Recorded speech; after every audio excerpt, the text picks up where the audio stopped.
Mesdames et messieurs, bonsoir. Merci de nous rejoindre pour ce nouveau numéro de Code 24, le magazine francophone de la rédaction de Futur TV, en partenariat avec France 24.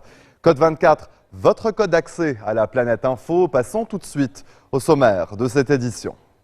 On les appelle les déplacés climatiques. Ils sont un des effets les plus visibles du réchauffement climatique.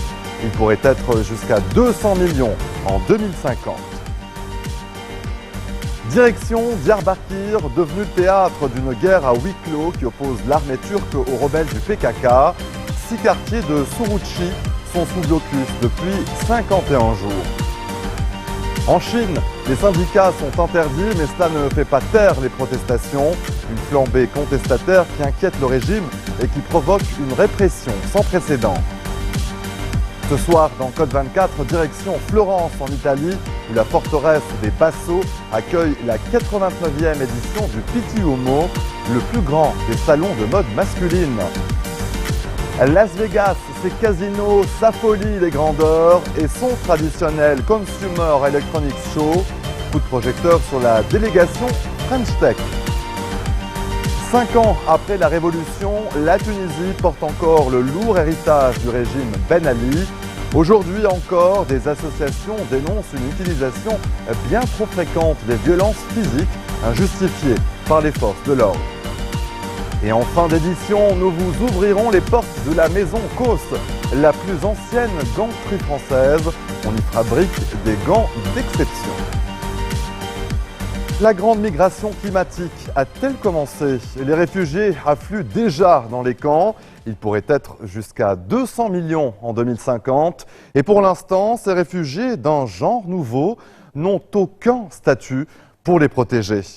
Le drame, c'est que ces populations qui sont obligées de se déplacer n'ont pas de régime de protection légale comme les réfugiés. On les appelle des déplacés climatiques. Ils sont un des effets les plus visibles du réchauffement climatique. Reportage de Marina Bertsch. Elle regarde aujourd'hui ses enfants s'amuser l'esprit tranquille. Ils ont de quoi manger et assez d'énergie pour jouer. Amina et sa famille sont arrivés de Somalie il y a 4 ans, après 20 jours de marche pour fuir un pays où ils n'avaient plus rien.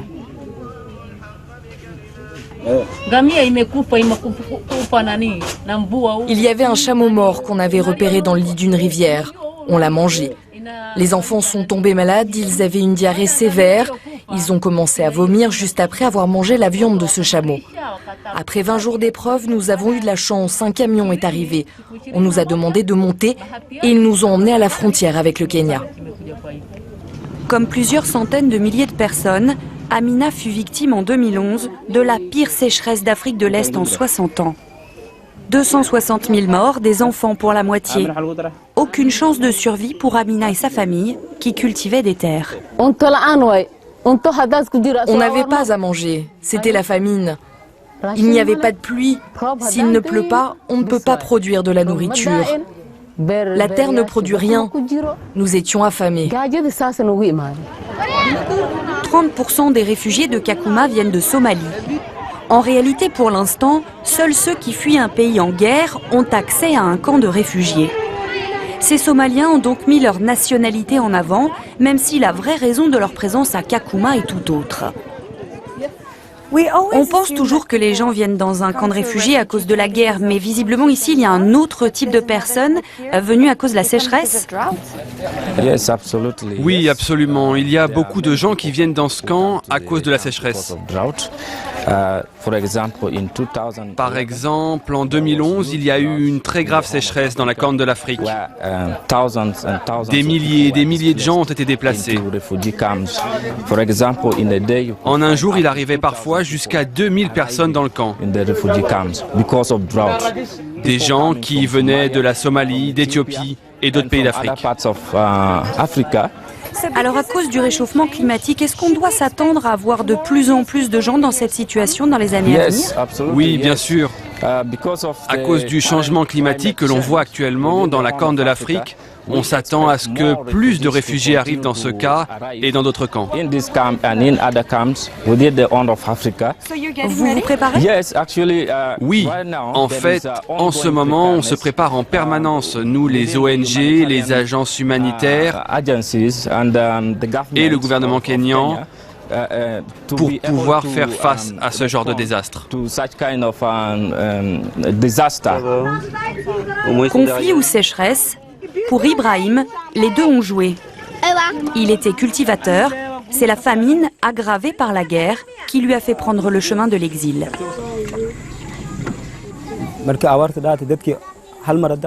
Quand la famine a commencé, ceux qui avaient des armes coupaient les routes. À chaque fois qu'ils avaient faim, ils nous attaquaient, nous, les fermiers. Ils nous dépossédaient de nos biens. On n'avait plus rien. On avait tellement faim qu'on s'attachait des pierres avec une corde autour de l'estomac pour ne pas trop sentir la douleur de la faim. On ne voulait pas finir le peu d'eau qu'on avait. L'eau, c'était notre seule nourriture. Amina et Ibrahim font partie des 60 millions de personnes aujourd'hui réfugiées ou déplacées dans le monde. De Birmanie ou du Bangladesh vers l'Australie, d'Amérique du Sud vers les États-Unis ou le Canada, et bien sûr d'Afrique et du Moyen-Orient vers l'Europe via la Méditerranée. En 2014, 220 000 personnes ont fait cette périlleuse traversée.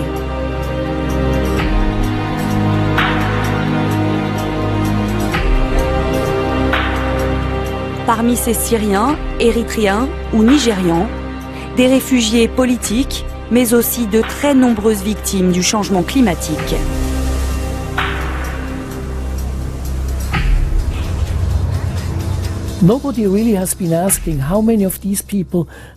Personne ne s'est jamais vraiment demandé combien de ces personnes ont tout perdu à cause de la sécheresse.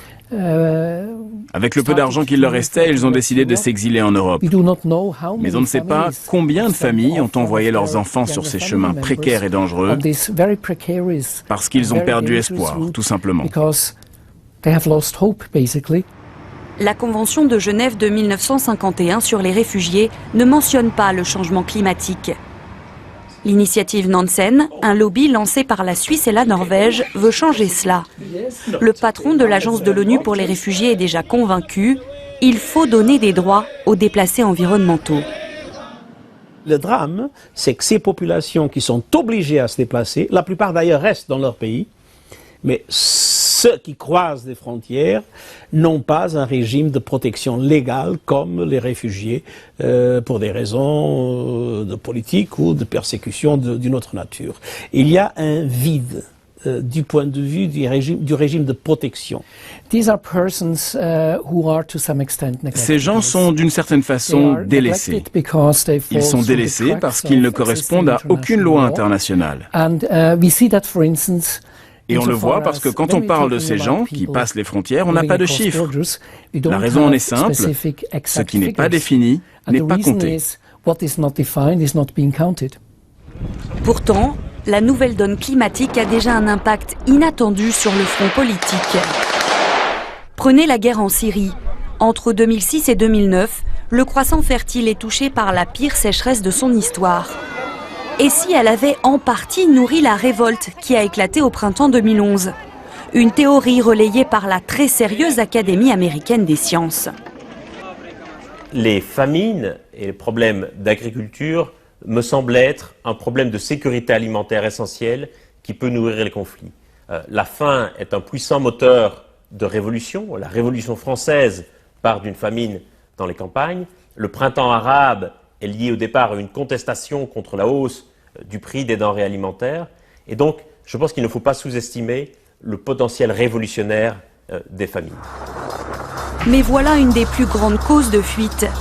Les catastrophes naturelles ont déjà forcé 27 millions de personnes à quitter leur terre. Novembre 2013, le typhon Haiyan fait plus de 7000 morts aux Philippines. Des centaines de milliers de survivants n'ont toujours ni toit, ni moyens de subsistance. Le changement climatique n'a pas créé ces désastres, mais redouble leur force et leur fréquence. On a eu toujours des désastres naturels, on a eu toujours des inondations, on a eu toujours des ouragans.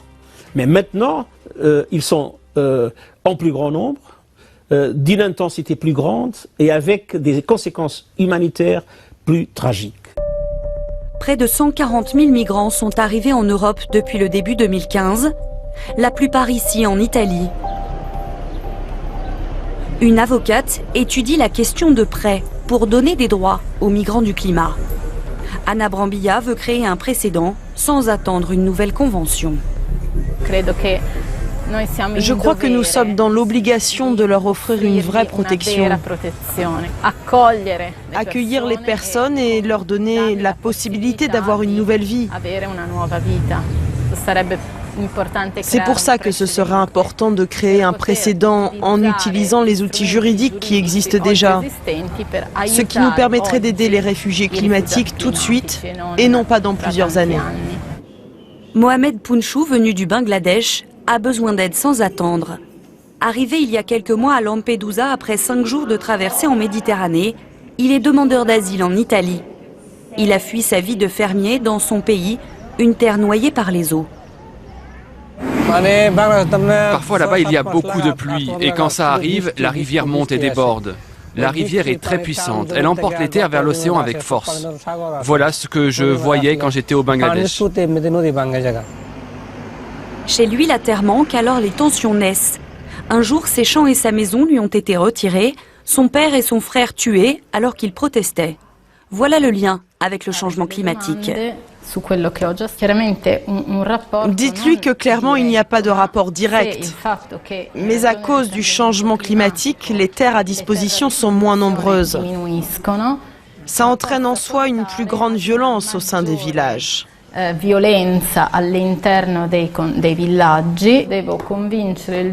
Je dois convaincre le juge que M. Punchou appartient à un groupe social particulier et que le changement climatique et ses effets nuisent à ce groupe social.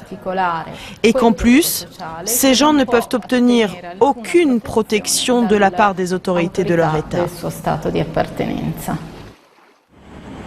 Et si en même temps qu'une recherche de statut juridique, on anticipait les déplacements? Face à l'élévation du Pacifique, les îles Kiribati ont acheté 20 km² de terre aux Fidji pour mettre leurs 100 000 habitants à l'abri. Plusieurs îles menacées dans le monde envisagent déjà cette option. Au bas mot, 300 millions de personnes sont concernées par la montée des eaux. Les gens qui sont obligés de partir veulent le faire avant que les désastres ne les frappent.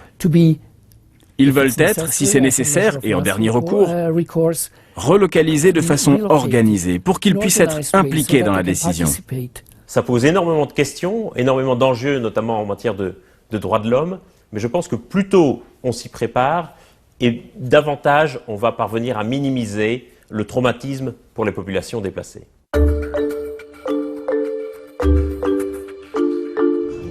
Comment survivre dans un climat qui change? Retour au Kenya, sur les bords du lac Victoria.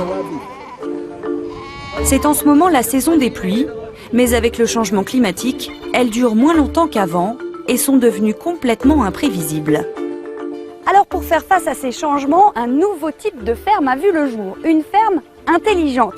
Ici, la population apprend à cultiver des variétés mises au point par des scientifiques, comme par exemple ces haricots verts qui supportent à la fois très bien les inondations et la sécheresse, un arsenal contre les caprices du climat.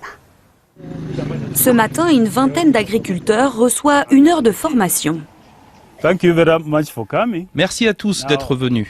Nous sommes là pour parler du changement climatique. Sur place, des chercheurs kenyans sont là pour convaincre les fermiers de changer de façon de faire. On leur propose des semences hybrides, rien d'OGM, seulement des variétés sélectionnées pour supporter les périodes sèches. Exemple avec notre haricot kényan, le niébé. Avant, la saison des pluies durait environ 90 jours. Maintenant, cette période est plus courte. Et donc cette variété peut pousser en 60 jours et avoir un meilleur rendement. Ce qui veut dire que cela aide les fermiers à atténuer l'impact du changement climatique. Et voilà l'autre atout du programme. Une super chèvre, la Gala, venue du nord aride du pays, croisée aujourd'hui avec les chèvres locales. Résistante à la chaleur et à la sécheresse, elle grandit plus vite que les autres et produit plus de lait. Quand on compare une chèvre locale d'Afrique de l'Est et une chèvre Gala, la chèvre d'Afrique de l'Est pèse la moitié d'une chèvre Gala. Donc ça vous donne une idée de la capacité de ces chèvres Gala à survivre dans ce genre d'environnement. Avant, la plupart des villageois souffraient de la faim 1 à 2 mois par an. Aujourd'hui, ça n'est plus le cas. La communauté de Nyando est mieux armée contre les durs mois de sécheresse. Mais tous les Kenyans n'ont pas cette chance. Retour près du camp de Kakuma, où vit la tribu locale, les Turkana. Ils sont parmi les plus pauvres du Kenya. Ici, la température frôle les 40 degrés et rien ne pousse. Toutes les bêtes dont ils dépendaient pour vivre sont mortes à cause de la sécheresse. Aujourd'hui, ils tirent de bien maigres revenus du petit commerce du bois.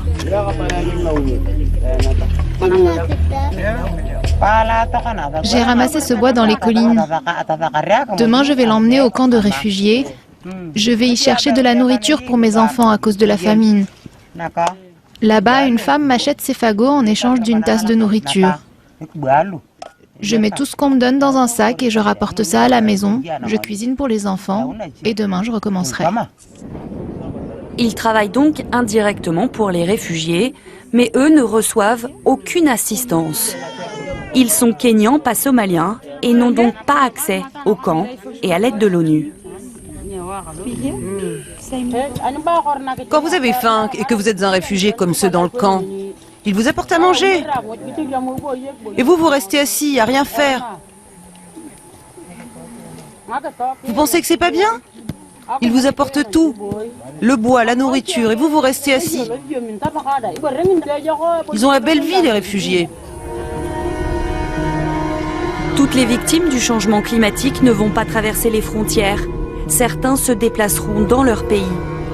Turkana, Somaliens, Syriens ou Bangladais, tous ont besoin de protection. Un refuge à long terme quand le retour sur leur terre n'est plus envisageable. Restez des nôtres, on se retrouve après cette très courte pause. A tout de suite.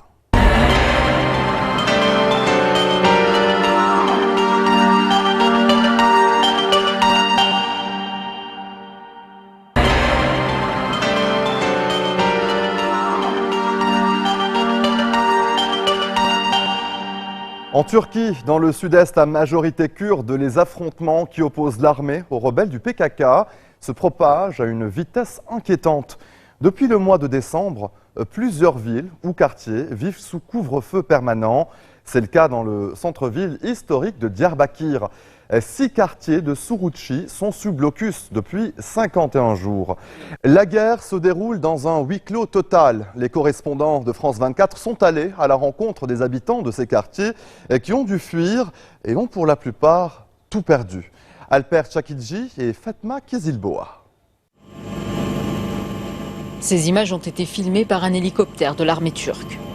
La zone survolée, le centre historique de Diyarbakir, principale ville à majorité kurde de Turquie, située à une centaine de kilomètres au nord de la Syrie. Une cité au trésor millénaire classée au patrimoine mondial de l'UNESCO et aujourd'hui théâtre d'une guerre à huis clos entre les forces turques et la guérilla kurde du PKK. Après l'échec des négociations de paix avec Ankara, le mouvement armé a décidé d'autoproclamer des autonomies kurdes, à l'exemple de la Syrie. Une déclaration de guerre pour le gouvernement turc qui promet de nettoyer les rues de la présence des séparatistes.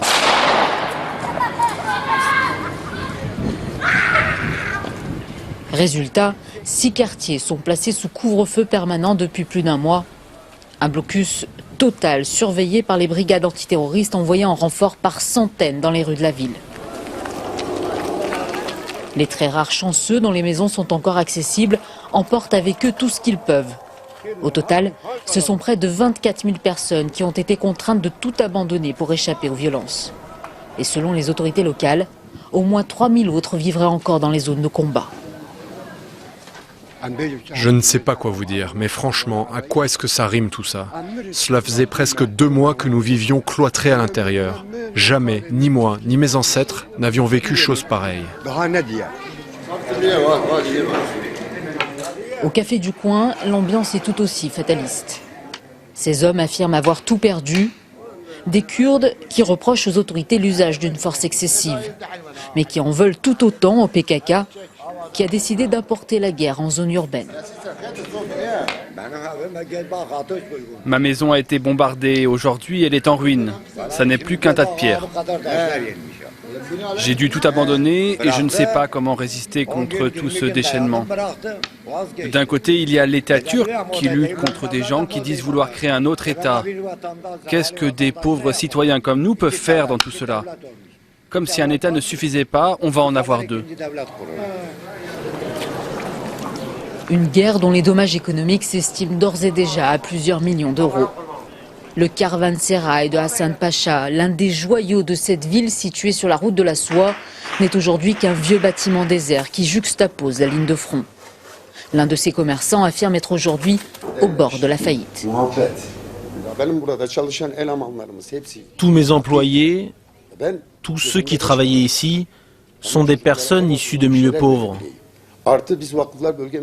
Et aujourd'hui, je n'ai plus assez de revenus pour pouvoir leur apporter le moindre soutien. J'ai même reçu un ordre d'expulsion parce que je ne peux plus payer le loyer. Ce vendredi, et en dépit des combats qui se poursuivent à quelques rues d'ici, les fidèles sont de retour par centaines dans l'une des plus vieilles mosquées de Diyarbakır, récemment sortie de la zone sous couvre-feu. Dans son prêche, l'imam appelle aujourd'hui les croyants à prier pour la paix.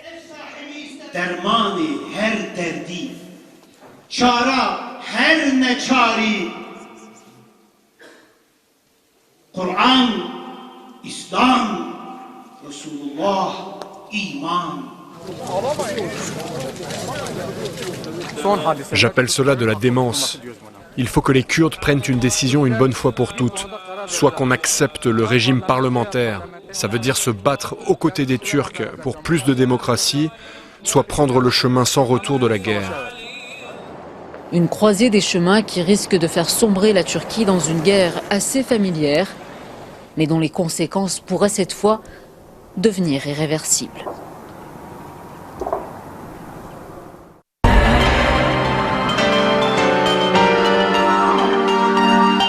Des gigantesques aciéries du Nord aux ateliers textiles du Sud, les ouvriers chinois expriment publiquement leur colère. Dans le pays, les syndicats sont interdits, mais cela ne fait pas taire les protestations.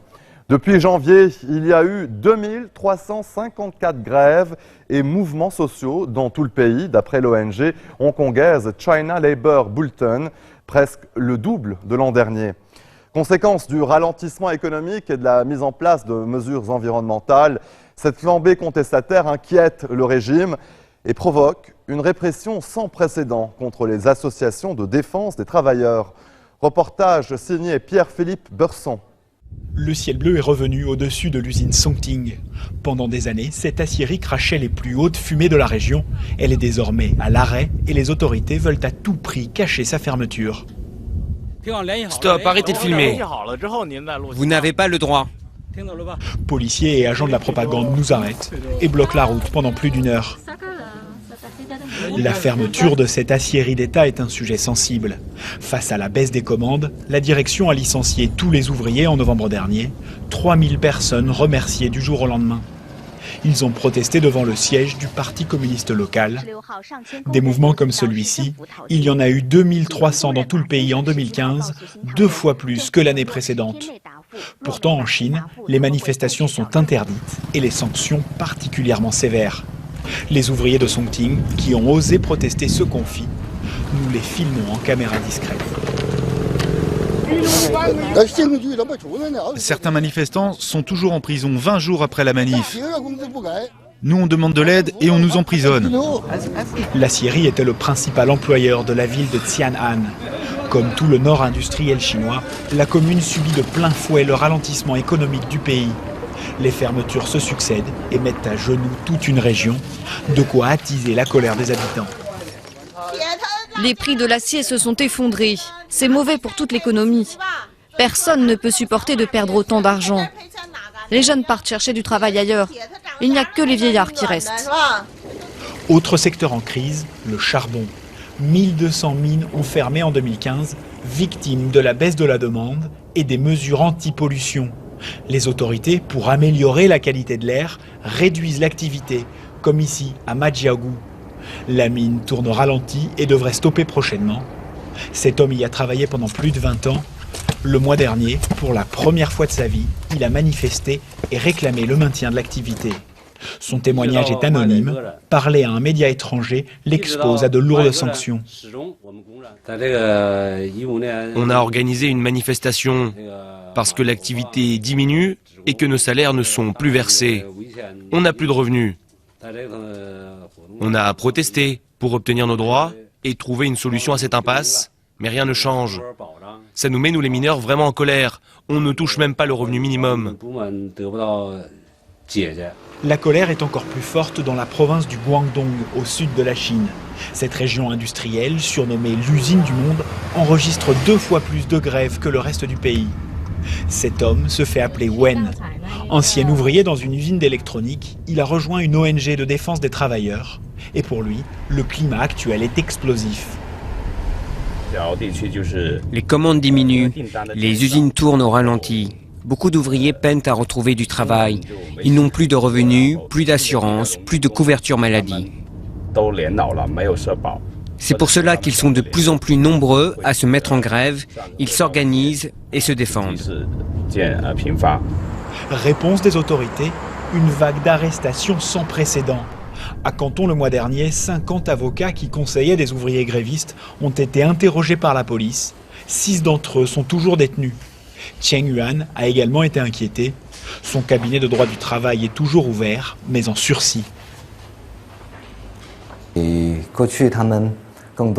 Désormais, on ne milite plus pour l'amélioration des conditions de travail des ouvriers, mais pour le simple maintien de l'activité dans la région de Guangdong. Beaucoup d'usines quittent la Chine parce que la main-d'œuvre est devenue trop chère et se délocalisent dans des pays voisins du sud-est asiatique où le coût du travail est plus avantageux. Jamais les défenseurs des travailleurs n'ont reçu de telles pressions. Preuve que la colère sociale inquiète les autorités au plus haut point. Vous regardez Futur TV, on se retrouve après ceci.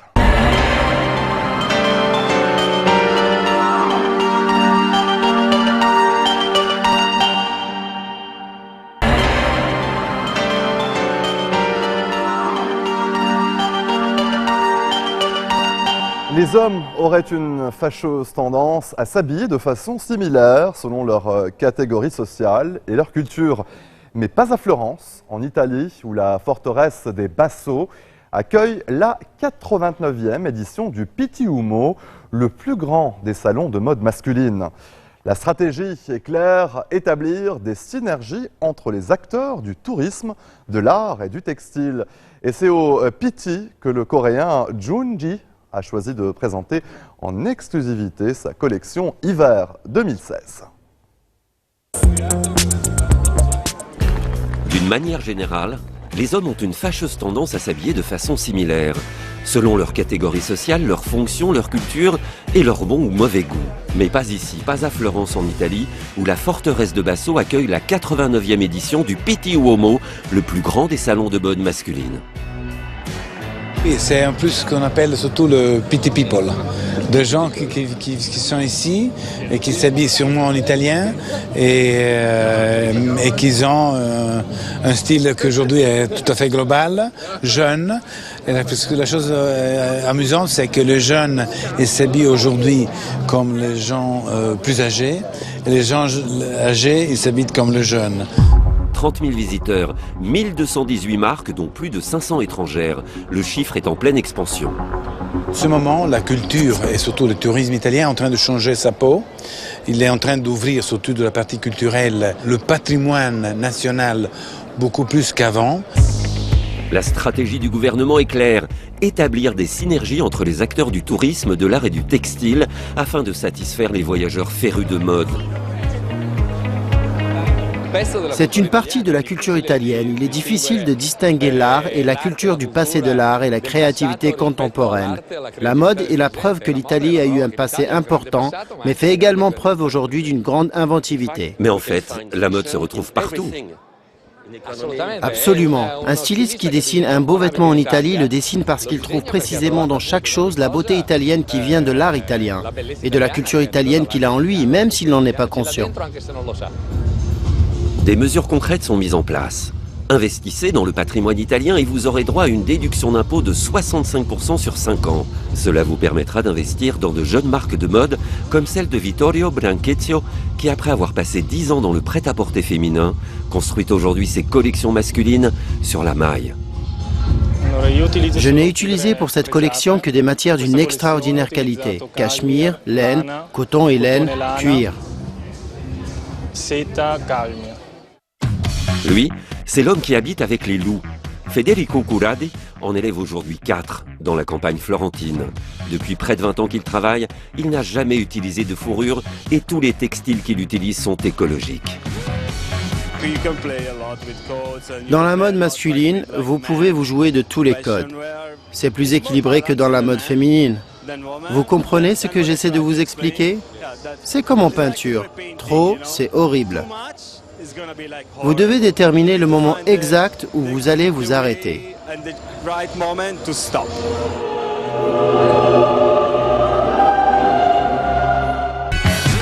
Au Pitti, la France n'est pas en reste quant à aider les marques hexagonales à assurer leur visibilité. Le magazine WAD, en liaison avec la Fédération française du vêtement masculin, a édité un bulletin spécial. Donc on a eu l'idée de faire un supplément où on présente un petit peu les nouvelles collections ou les nouvelles idées de ces marques, de façon à faire passer un message. Ne laissez pas tomber les anciens. Serge Ben-Simon expose dans une installation artistique son iconique petite tennis créée il y a plus de 30 ans pour montrer qu'il propose également des vêtements. Soutenez également les nouveaux comme les 3 fondateurs parisiens de la griffe J'aime. L'idée au départ c'était de créer une marque qui soit destinée à des hommes jeunes ou moins jeunes, urbains, assez dynamiques, qui seraient tentés de se déplacer à vélo, en scooter, éventuellement moto. Donc de créer des pièces qui soient à la fois très techniques mais en même temps très stylées. Ils ne travaillent que des matières japonaises ou italiennes et ne produisent qu'en Europe. C'est à ça qu'on reconnaît les gentlemen, c'est ceux qui portent des vestes avec ce qu'on appelle la vraie boutonnière où le bouton fonctionne véritablement. Quant au point d'orgue du Pitti, il se joue à la gare désaffectée Léopolda. Invité d'honneur pour présenter sa collection hiver 2016-2017, le coréen Junji, il n'est pas soutenu lui par une association, mais par un conglomérat mondial. Le groupe Samsung existe depuis 1950. L'entreprise a démarré. En fait, aujourd'hui, le monde entier connaît nos activités électroniques. Mais ce qu'on ne sait pas, c'est qu'au début, nous avons démarré dans le textile. Le futur de notre division mode, c'est une diffusion globale. C'est notre mission. C'est la raison pour laquelle nous avons investi dans les jeunes talents et Junji est l'un d'entre eux. Depuis 3 ans, l'alliance entre le jeune créateur et le groupe fonctionne. Il a carte blanche pour exprimer ses idées, qu'il écrit sur ses vêtements comme autant de cris de ralliement. Sans limite, sans préjugés, sans distinction de sexe. En tant que designer, je voulais montrer que la créativité n'a aucune limite. Le point de départ de la collection, c'est ce mot « sans », S-A-N-S. Et ensuite les gens du futur qui vivent dans des villes totalement robotisées. Je travaille toujours sur un mix de silhouettes occidentales et orientales. Il y a toujours dans mes collections des vestes très structurées, occidentales mais de très grande dimension, pour les rapprocher des silhouettes coréennes. Mélange d'informations, d'émotions, de nouveautés et d'opportunités de business. Le Pitti est un salon à but non lucratif. La totalité de ses profits sont réinvestis, notamment dans l'aide à la jeune création.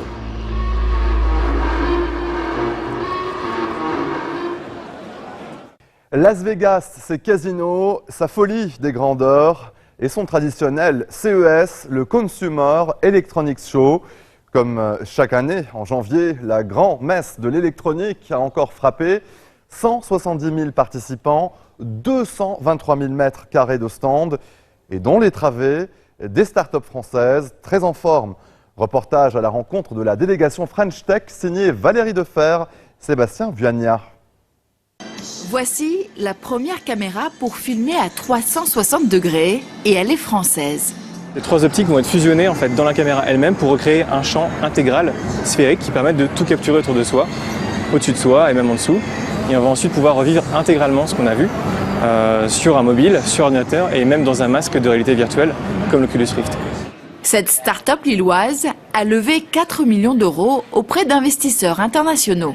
Le CES, c'est dans tous les cas une belle vitrine. Ça nous permet de montrer ce qu'on fait et d'exister en fait sur la scène internationale. Impossible d'arpenter les allées du CES sans entendre parler français. L'Hexagone est le deuxième pays le plus représenté derrière les États-Unis avec 140 startups.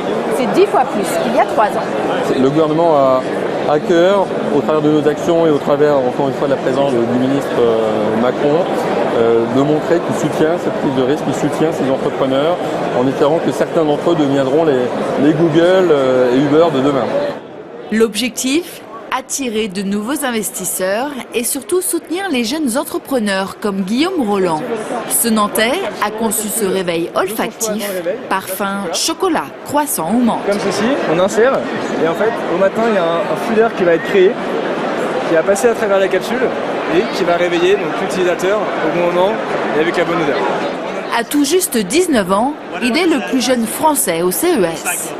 Il y a un an, j'étais au lycée, donc être ici avec une start-up, c'est vraiment une occasion incroyable d'avoir un événement aussi comme ça, c'est un vrai tremplin. Comme Guillaume, une vingtaine de Français ont reçu un prix du CES pour saluer leurs innovations. Restez des nôtres, on se retrouve après cette très courte pause. A tout de suite.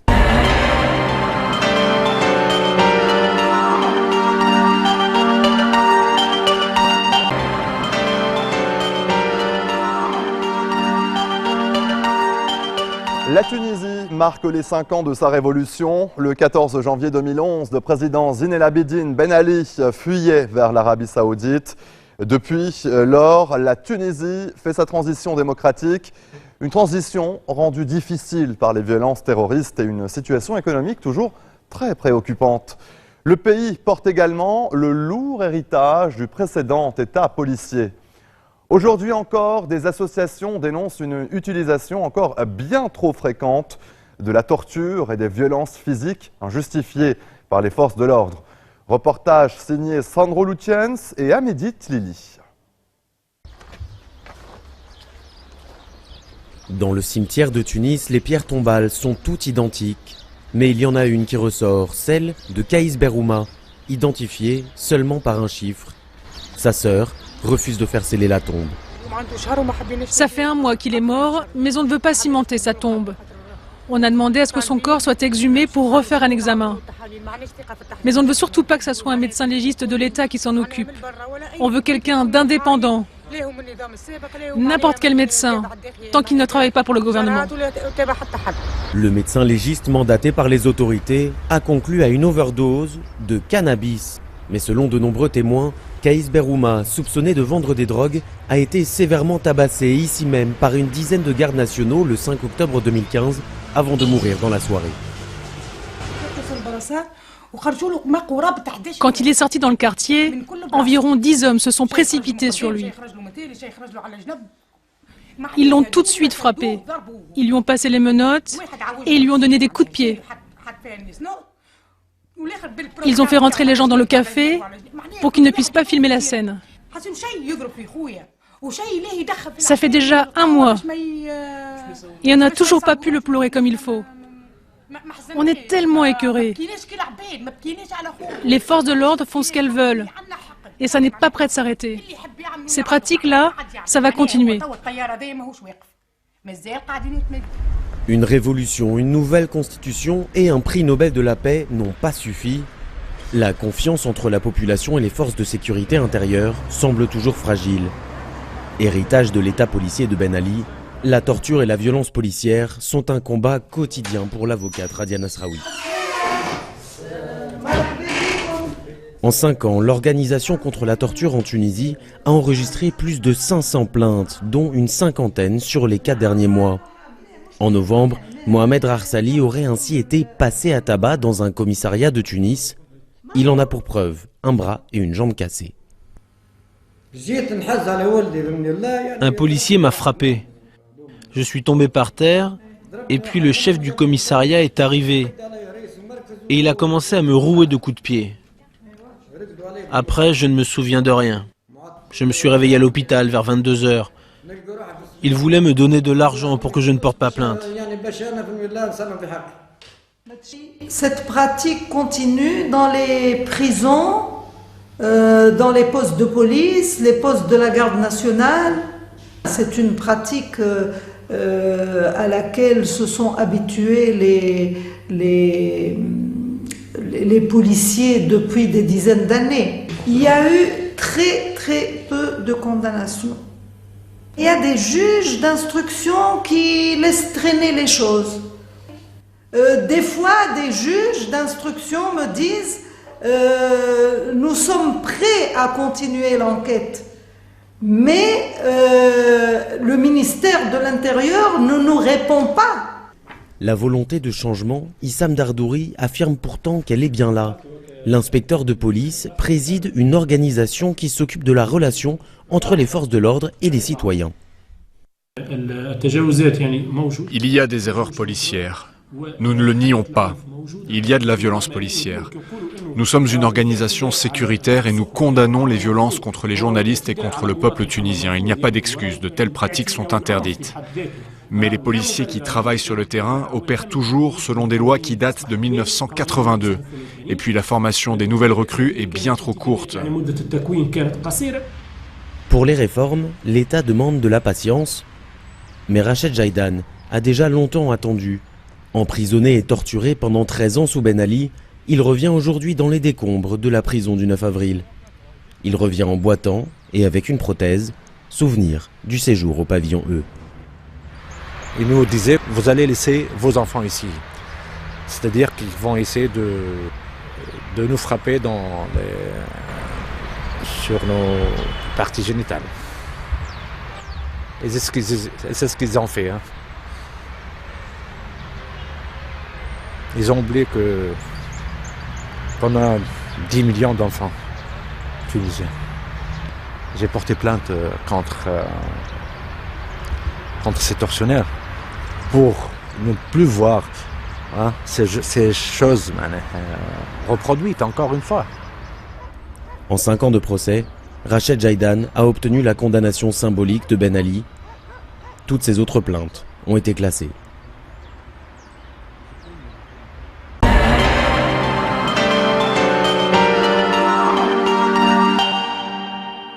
Surplombée par le viaduc qui porte son nom, la ville française de Millau est la capitale du Gand.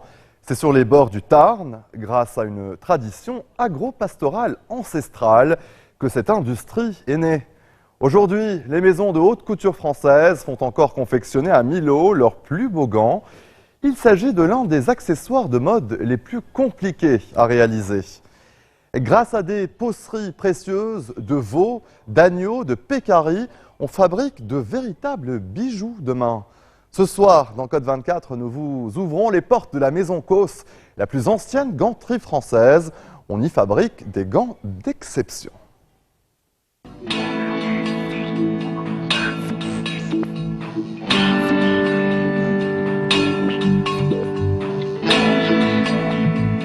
Dans le pays des Grands Causses, au sud du Massif central, se cache une ville au savoir-faire unique au monde.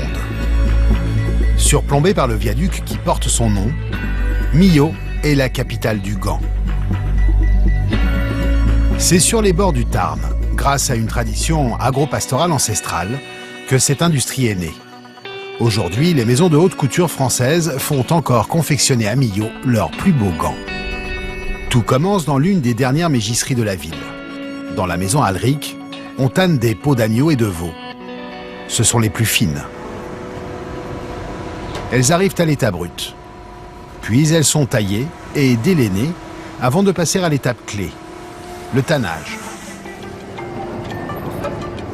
Dans ces grandes cuves en bois, ces peaux vont se transformer en cuir grâce à une formule chimique à base de chrome. Un secret bien gardé depuis des générations. Donc ces formules, elles sont dans l'usine, elles sont gardées un peu sous clé puisque ça fait partie de nos secrets de fabrication. On n'a pas envie de les perdre, on n'a pas envie de les dévoiler. Voilà, elles font partie de la mégisserie, c'est notre marque de fabrique. Pendant 24 heures, les peaux s'assouplissent dans ces cuves et le résultat garde sa part de mystère. Il y a une part de magie parce que la matière n'est pas une matière stable, c'est une matière vivante. Donc effectivement, on a toujours un peu de mal à savoir ce qui va se passer dans le tonneau, on ne peut pas le prévoir. Une fois tannés et séchés, ces cuirs vont être vendus pour laisser libre cours à l'imagination des créateurs. Le gant n'est pas un simple vêtement. C'est un accessoire de mode qui se décline sous toutes les formes. Pudique ou extravagant, court ou long, il est devenu au fil des années un véritable bijou de main. Il la protège tout en la dessinant, parfois en la suggérant, devenant objet de désir. Ça va? Ça va Olivier? Ça va. Olivier est l'héritier de la manufacture Causse. Ce matin, dans la mégisserie, il vient choisir les plus belles peaux. Les peaux ont une bonne finesse naturelle. Le mégissier lui a réservé une peau d'agneau d'un bleu profond. C'est superbe. Hein? C'est une matière qui fait vraiment très luxe. Puis tous ces reflets font qu'on dirait une soie. Hein? On fait ça même le même aspect qu'une soie alors que c'est un cuir. Donc c'est absolument magique. Hein? Il a aussi mis de côté cette peau pour la future collection Chanel. Elle a un toucher qui est assez extraordinaire. Elle a une souplesse aussi, un côté foulard qui est très agréable. Une qualité de peau qui n'est pas jolie. À la fin, on aura beau avoir une très bonne coupe et une très belle couture, de très belle finition, il manquera quelque chose. Ce sont maintenant les mains de la maison Causse qui vont transformer cette matière brute. Depuis plus de 120 ans, coupeurs et couturières élaborent silencieusement les plus beaux gants du monde. En 2012, l'UNESCO les a même inscrits à son inventaire des métiers rares.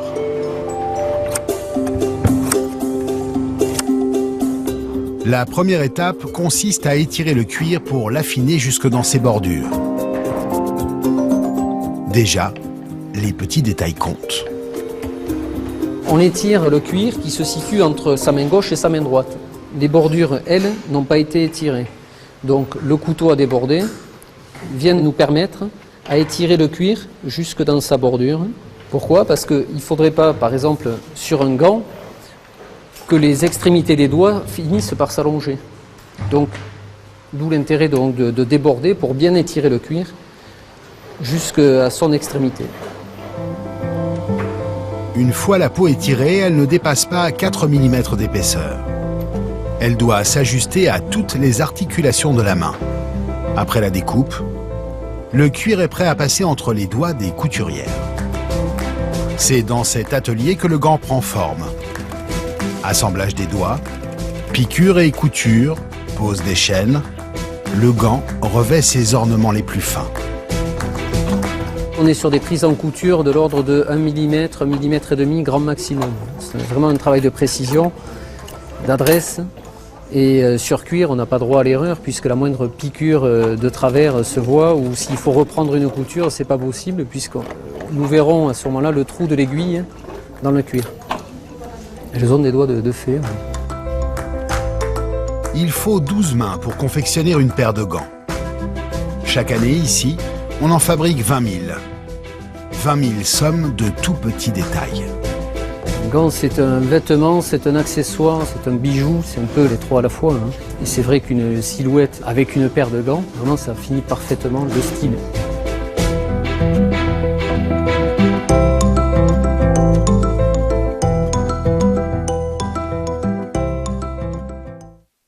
Code 24, c'est déjà fini pour cette semaine. Nous vous donnons rendez-vous la semaine prochaine pour une nouvelle fenêtre sur l'actualité internationale. Vous pouvez dès à présent revoir cette émission sur notre site internet. Et n'hésitez pas à nous envoyer vos commentaires à l'adresse qui s'affiche au bas de votre écran. Excellente suite de programmes sur notre antenne et à très bientôt.